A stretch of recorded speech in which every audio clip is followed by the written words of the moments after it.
The prehistoric zoo had by now sprawled over half the clearing that the island offered, and the amount of species that were on display rivaled that of some of the best regular zoos out there.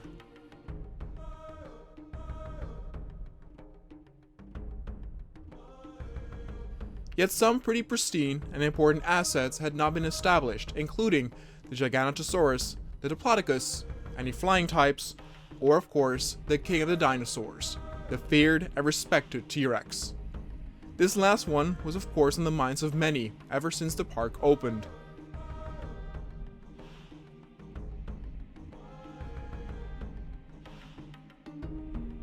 It was considered the banner holder for any prehistoric park, and its roar alone was louder and more aggressive than any other predator they currently had. And even though the park offered a varied and great display of various dinosaurs and other animals, the question of, when is the T-Rex going to appear, still was on everyone's mind.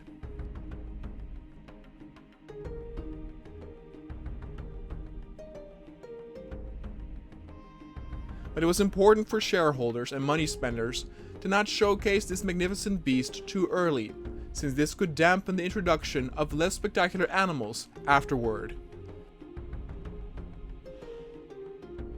But the more recent dinosaurs that had been added were played safely, and so many agreed that the visitors and audience members deserved a treat. As said before, even if the T-Rex was introduced, a still larger predator, like the Giganotosaurus, would still see the light of day. There was more than enough room to share the spotlight with all the other dinosaurs that were yet to come.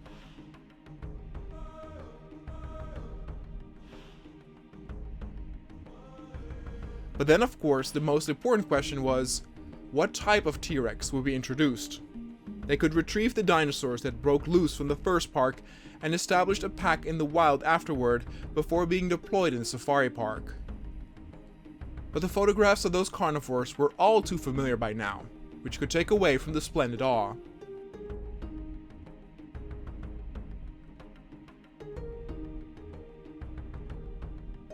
The recent gene splicing and modification were a huge success, and thus it was implied that they tried this too with the T-Rex.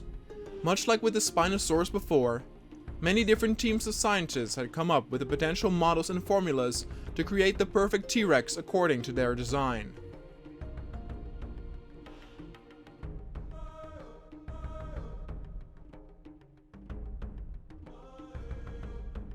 The first design was a rather extreme one, a blue T-Rex with bright orange stripes all over.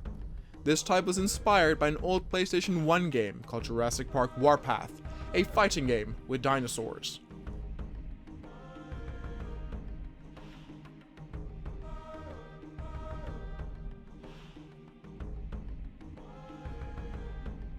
The look definitely would catch someone's eye, but also looked very manufactured. The issue, however, was that almost like a chameleon, the color shifted depending on where the T-Rex walked. The closer it was, the more of its color faded away, almost like camouflage. But instead, the regular brown texture would return, and thus, they looked elsewhere.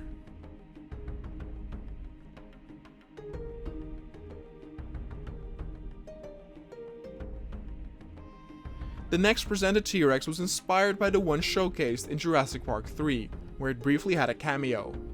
It was very underused, and the scientists who came up with the idea wanted the viewers to see the green color scheme of this colossal predator in all its might.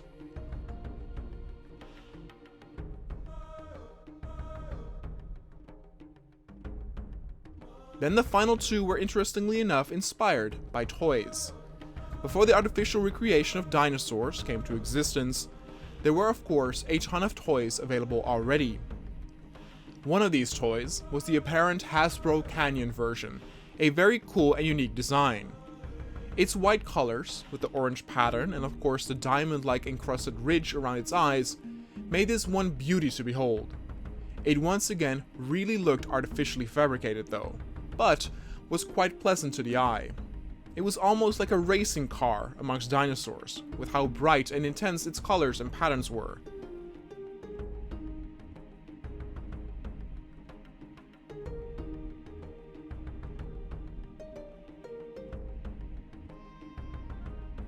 But also inspired by those toys were a group of scientists who created a T-Rex to an earlier toy model.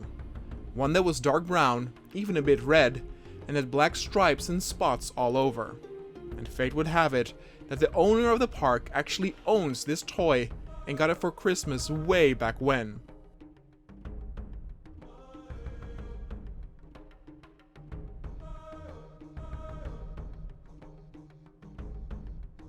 So the nostalgia immediately made him fall in love with it again when he saw it. And the agreement on the two types of T-Rexes were made to get the Jurassic Park 3 green type and the red toy type. It was of course very big news that the T-Rex had finally arrived at the park. The red Rex was definitely the one who caught the eye sooner of the two.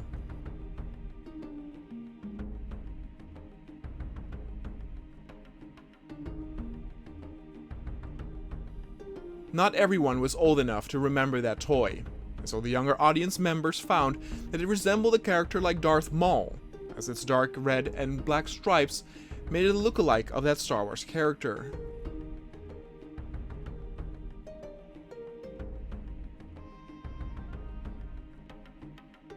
The two behemoths were transported to their new pen with a lot of ease, and this time too, there were lots of reporters and journalists to document it.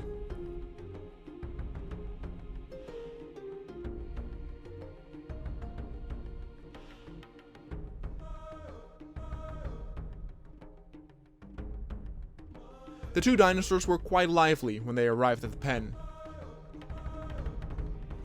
The area that had been reserved for these two was quite large, ensuring they would not be stressed out. All that space indeed worked its magic, since the T-Rexes loved to just run around.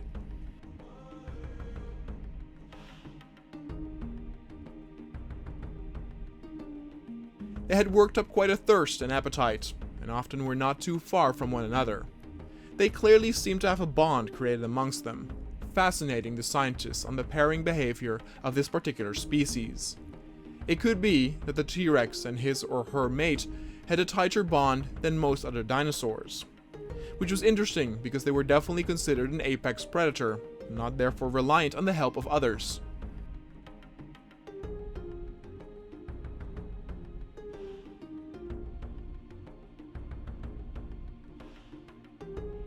The two dinosaurs were also fascinated with the sights of what they saw outside of their fenced-off pen, and their welcoming did not go unnoticed by their neighbors as well.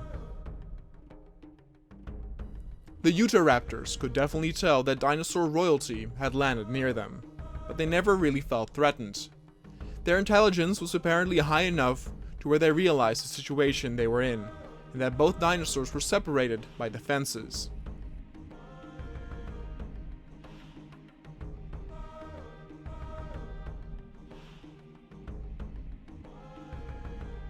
But then it was time for another dinosaur, and it was difficult to declare on what dinosaur would be next after such a huge star as the T-Rex.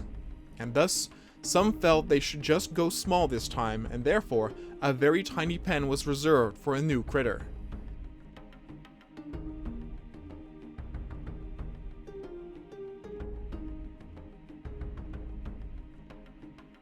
They already had a vast array of smaller dinosaurs, but the one they still had not welcomed in the park with a Troodon.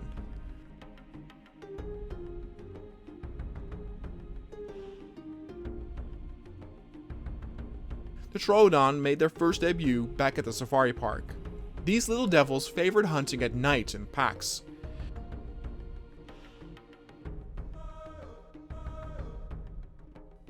They could almost be seen as a mix between the Compies and the Raptors, which still made them very deadly and dangerous.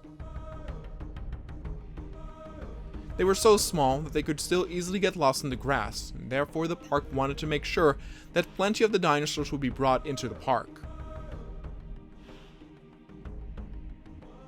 It would be a long operation to move them all to the pen, but in total, 10 Troodon would be brought over into the park and the pen.